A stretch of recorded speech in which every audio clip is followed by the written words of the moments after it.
Welcome to Rise Up Voices from the Frontlines, your window into relationship, identity, safety, emotional awareness, regulation and intelligence, unleashed potential, passion and purpose. Drift doesn't look dangerous at first.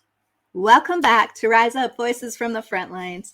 This is a trauma-informed leadership series episode, and I am your host, Krista Fee. And today, we're going to talk about something that destroys leaders more often than scandal, failure, or outside attack, and it's called drift. Drift rarely makes headlines at first. It doesn't look like corruption in the beginning. It looks like small compromises, cutting corners, bending the truth, ignoring a value just once. But over time, those tiny deviations pull leaders way off course. Drift is the quiet current that carries leaders away from their compass until they wake up one day realizing that they're miles from the shore of integrity. And the cost of drift?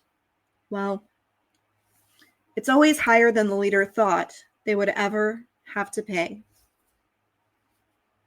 Let me tell you a little story. I call this one the necessary lie. I once consulted with a nonprofit director who had admitted that he had been fudging line items on grant applications. It wasn't a big deal. Everybody does it. And besides, if we don't get the money, the mission will suffer. But that one compromise led to another. And soon, he was exaggerating impact numbers to please his donors. And by the time the board discovered the inconsistencies, the damage was irreversible. His reputation was gone. His team was demoralized. The organization managed to limp forward for years under the weight of mistrust. The first lie didn't look like betrayal. It looked like survival. But drift doesn't announce itself. It seduces, and it does so quietly until the cost becomes catastrophic. So let's explore the psychology of drift, because leaders almost never wake up and say, "Today I'm going to abandon my integrity." Instead, they drift slowly into darkness. Psychologist Leon Festinger called this cognitive dissonance, and you've probably heard that term before. And it's the discomfort that we feel when our actions and our values clash. And to ease that discomfort, the brain rationalizes, saying things like, "This is just how the game is played. It's not really that bad," or "the ends justify the means." Every rationalization reduces the sting of this dissonance, but it widens the gap between your values and your actions. And over time, what once felt unthinkable just becomes normal. So here's the real danger. Leaders under pressure are especially vulnerable. Stress, exhaustion, fear of failure, all of these tilt the nervous system into survival mode. And that fight, flight, or freeze state, long-term values collapse under that for short-term safety. And that's why drift is as much physiological as it is moral. The nervous system under duress makes compromise feel like self-protection. And I know you love historical examples, so here is a conversational favorite. Let's talk about Nixon and the cover-up. The Watergate burglary was illegal, but it was completely survivable. What undid him was the drift that followed, the denials, the cover-ups, and the manipulations. At each step, compromise looked like control, but in reality, every single compromise pulled him further from integrity until the entire administration was consumed by mistrust. And history shows us again and again that drift, not just disaster, topples leaders. And here in the modern world, there are some huge examples of corporate drift that we can look at. Think of Enron or Theranos. These were not failures of intelligence or innovation. They were failures of integrity. Small manipulations over time became massive deceptions, and drift became collapse. And the cost? Employees lost jobs. Investors lost billions. Trust in institutions eroded. And the names of those leaders are remembered not for their brilliance, but for their betrayal. The cost of drift isn't just personal. It's literally systemic. And I've had a few of my own near drifts, and I'll be honest, I felt it tugging at me often. Times when exhaustion whispers, just take the shortcut. But when I take shortcuts, I tend to get lost, figuratively and literally. There have been times when fear told me, don't admit the mistake, it'll make you look weak. And there's nothing that women in men's industries hate more than looking weak. But these are compass moments, and I've learned this. Integrity doesn't erode in one big dramatic fall. It erodes in the quiet whispers that sound like convenience and safety. So let's look at this through a trauma-informed lens. Let's ask, why do leaders compromise? Because trauma magnifies drift. A leader with abandonment wounds may compromise to avoid conflict, saying yes when they should say no. A leader with betrayal wounds may respond with control, compromising fairness to protect themselves. A leader who equates self-worth with performance may inflate results, compromising the truth to protect their fragile sense of value. In each of these cases, the nervous system drives compromise under the disguise of survival. Without healing, trauma turns leaders into reactors instead of navigators.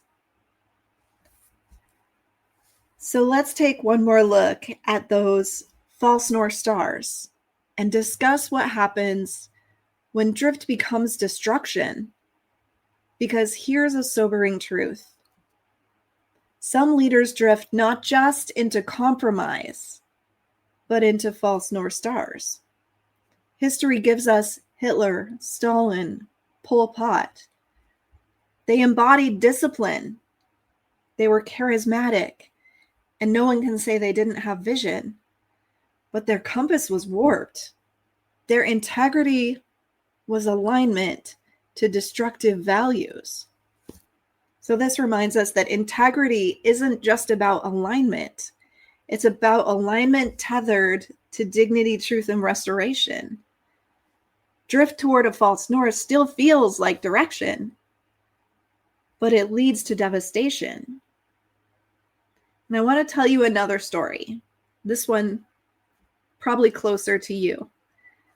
It's about the quiet resistor, because not all drifts end in collapse. Some leaders catch themselves in time. I once knew a police captain who admitted that he'd been signing off on reports without reading them. He said it was faster, but then an important mistake slipped through. And he realized he was gambling with his team's trust. So instead of hiding it, he confessed, he apologized, and he changed his process. The act of repair didn't weaken his authority, it ended up strengthening it. His team saw integrity in his actions. Because here's the good news. Drift can be corrected, but only when leaders admit it before it's too late. So here's the practical, put it to use meat of this conversation. Here's a few ways you can guard against drift and risk the slow downward spiral of compromise. Daily reflection. Ask yourself, where did my actions align or misalign with my values today? Build accountability. Surround yourself with people empowered to call you back when you drift. Name your values publicly, because speaking them aloud creates external pressure to live them consistently. Practice repair quickly. When you compromise, own it fast. Drift gains power the longer that it hides. Regulate your stress.